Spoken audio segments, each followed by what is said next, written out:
Thank you so much, Chairman. I want to say thank you to you, the members of the committee, and the Human Rights Project for Girls for the invitation to be here today. A little bit about myself. My name is Liderma Tiora Ortiz Walker Pettigrew, but yes, you can call me T. I am now 24 years of age, and I am currently a student here in Washington, D.C. at Trinity Washington University. Previous to being a student, I was a youth who grew up in foster care for pretty much the first 18 years of my life. Throughout that time, from the ages of 10 to 17, I was a victim of sexual exploitation and trafficking here domestically in the United States, throughout the states of California, Nevada, Oregon, and of course your state, Washington.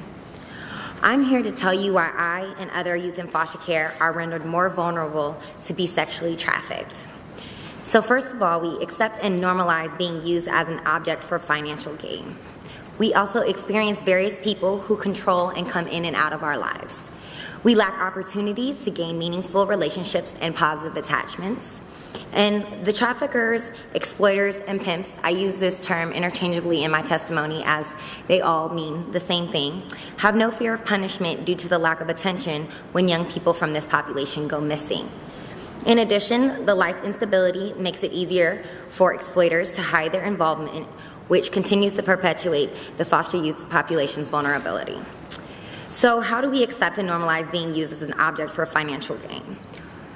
As we all know, there is money provided to caregivers by the agencies to provide and serve the youth. Often this money is used by caregivers for their personal use or the use of their families or biological children. And currently, from my knowledge, there is no system set up to guarantee that the money is actually being utilized for the child that's within the placement. So oftentimes what happens is the foster parent will say something of sorts of, you know, I don't really care what you do, it's not my worry as long as, you know, you don't die, you know, I'm going to continue to get my paycheck. So there's nothing but a paycheck ideology really puts the youth in a compromising situation in regards to how they're supposed to feel. And so what we began to do as the youth in care is normalize and accept that that our purpose is of being a financial benefit of others. And so because of this, it makes it harder for a youth, and even for myself in my story, to have seen the difference in bringing in finances into the foster home or of bringing money to an exploiter and their stable. So foster care normalizes that other people are supposed to control our lives and circumstances. Multiple roles such as public defenders and social workers come in and fluctuate in and out of youth's lives, most whom are strangers to them. These are the people who dictate what happens in their lives, where they live, what school they go to, and what decisions will be made for them socially. Foster care creates an ever-changing environment of youth having to adapt to strangers making life decisions. And this is conducive to the parallel process of exploiters who seek to keep control of a youth's life.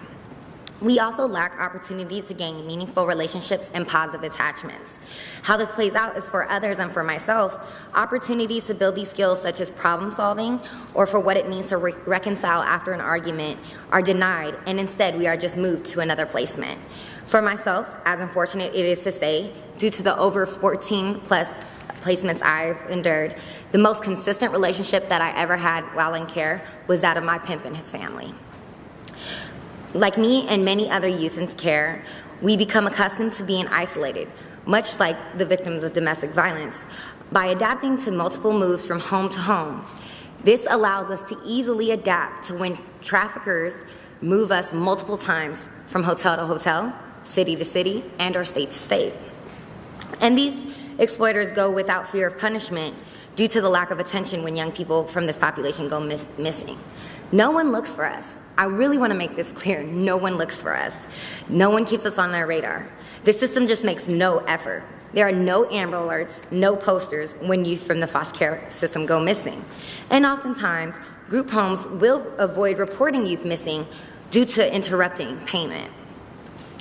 And oftentimes from the system, it's always assumed that we have willingly run away. Many times that's not the case. Many times we are kidnapped or other circumstances. This, the exploiters use to their advantage. The life instability of foster care makes it easier for exploiters to hide their involvement, which continues to perpetuate our population's vulnerability. I believe child welfare agencies should be working with local programs which support and provide resources to youth who have been sexually exploited to enhance their responses with working with these youth to transition into a healthier lifestyle. They also can learn ways to identify these youth. For myself in care, there was many times that I had many absences and people knew I was absent, but those were red flags that should have been paid attention to. Child welfare agencies also need to figure out ways to make these children visible when they go missing. I'm pretty sure that there's many people in society that would be willing to help, but they're not aware that these children are missing and that somebody cares about what's happening to them. You should also be provided trauma-informed counsel and care at all times. This means that the agency should be actively working to gain and maintain these resources to do so.